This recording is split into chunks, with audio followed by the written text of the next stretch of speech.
Welcome back to our channel. July 6th is an incredibly profound day in Catholic history, marked by heroic courage, unwavering faith, and radical mercy. Today, we are diving deep into three monumental events that took place on this very date: the heartbreaking yet miraculous martyrdom of Saint Maria Goretti, the uncompromising final stand of St. Thomas More against a king, and the tireless missionary zeal of Blessed Maria Teresa Ladakowska.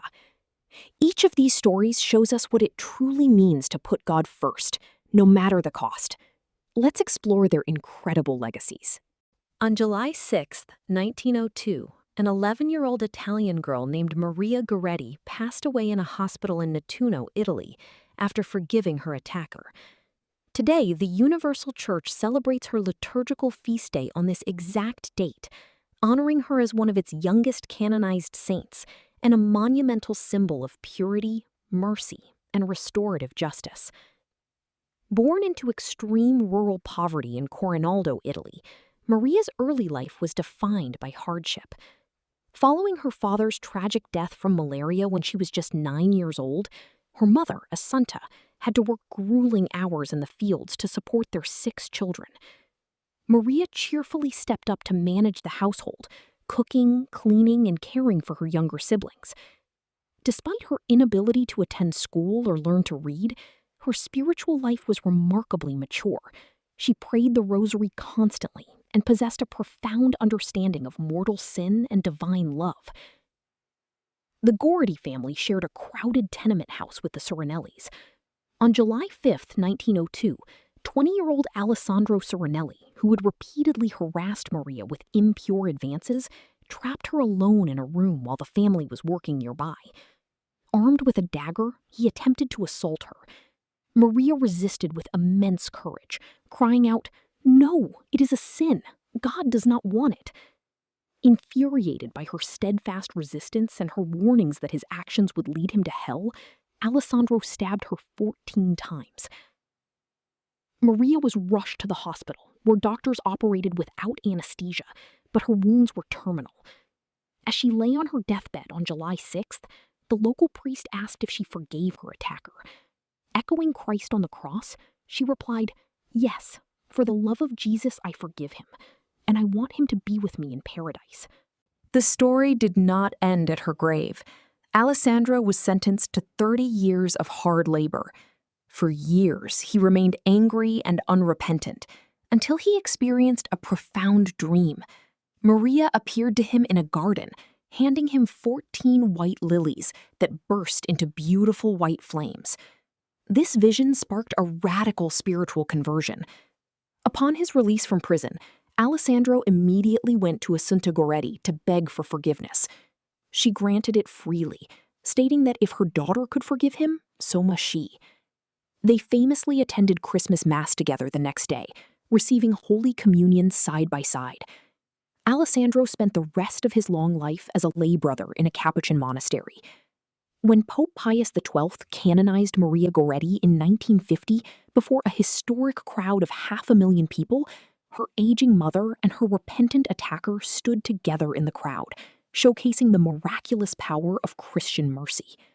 On July 6, 1535, Sir Thomas More, the former Lord Chancellor of England, brilliant humanist scholar, author, and devout family man, was walked to the scaffold at Tower Hill in London and beheaded on the orders of King Henry VIII. Canonized by Pope Pius XI in 1935, his death on July 6th marks a seminal moment in Catholic history, representing an uncompromising defense of the supremacy of the papacy and the sacred inviolability of human conscience against the absolute power of the state. Thomas More was a close personal friend and trusted advisor to King Henry VIII. He was highly respected throughout Europe for his sharp wit, legal brilliance, and deep Catholic piety. However, a massive theological crisis erupted when King Henry, desperate for a male heir, sought an annulment from his first wife, Catherine of Aragon. When Pope Clement VII refused to grant the annulment, Henry decided to break ties with Rome entirely. The English Parliament passed the Act of Supremacy in 1534, declaring the king to be the supreme head of the Church of England and demanding that public figures take an oath recognizing this spiritual supremacy. More, recognizing that he could not serve two masters when their directives collided, resigned his chancellorship and attempted to retire quietly into private life to protect his family. However, his silence was viewed by the king as open defiance. More was arrested and imprisoned in the stark, damp rooms of the Tower of London for over a year. During this painful exile, his greatest trials came not from the executioner's threats, but from the emotional pleas of his family, particularly his beloved and highly educated daughter Margaret, who begged him to sign the oath just to save his life. Despite his deep love for his family, More held his ground, writing beautiful spiritual treatises using pieces of charcoal when his ink was confiscated. On July 1, 1535, he was formally convicted of high treason based on perjured testimony. 5 days later, on July 6th, he was brought out to face the axe. Even at the moment of execution, More's legendary good humor and composure never failed him. He famously asked the executioner for assistance climbing the rickety wooden steps of the scaffold, joking, "I pray you, Master Lieutenant, see me safe up, and for my coming down, let me shift for myself." Before placing his neck upon the block, he adjusted his long gray beard so it wouldn't be necked by the blade, declaring to the assembled crowd words that would echo through the centuries. "I die the king's good servant, but God's servant first." On July 6, 1922, Blessed Maria Teresa Ledakowska passed away in Rome at the age of 59 after a lifetime of exhausting, tireless service to international missionary efforts.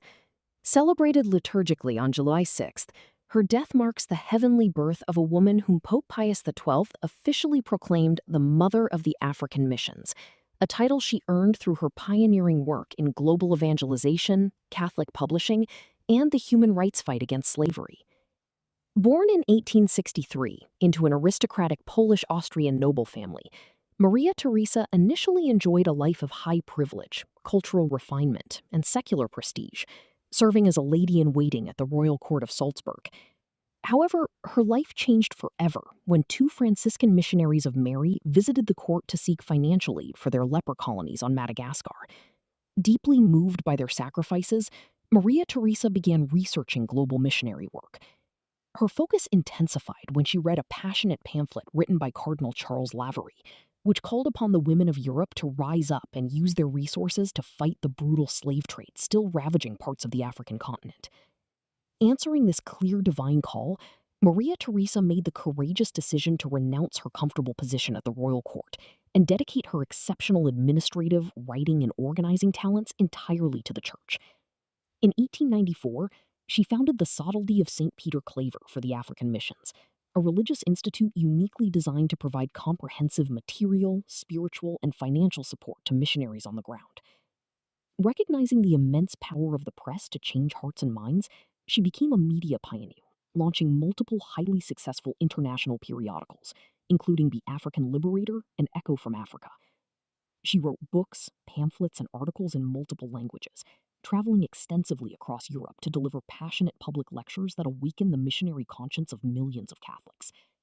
Under her dynamic leadership, her institute financed the printing of thousands of catechisms, Bibles, and other religious texts translated into native African languages, while simultaneously raising critical funds to purchase the freedom of enslaved individuals, build schools, and establish medical clinics. She literally poured out her life for the gospel, neglecting her own failing health to ensure that the missionaries in distant lands never lacked resources. By the time she died in Rome on July 6, 1922, she had built a massive, self-sustaining global support network for foreign missions. Beatified by Pope Paul VI in 1975, her legacy on July 6th reminds the modern church that every Catholic, regardless of where they live, is called to actively participate in the universal missionary mandate of Jesus Christ. Thank you so much for watching and spending this time with us today. If you were inspired by the incredible faith of these saints and blesseds, please take a moment to like this video and subscribe to the channel for more daily Catholic content. We'd love to hear from you. Which of these 3 stories touched your heart the most today? Let us know in the comments below. And finally, please share this video with your family, friends, or parish groups to help spread the light of these amazing witnesses. God bless you, and see you in the next video.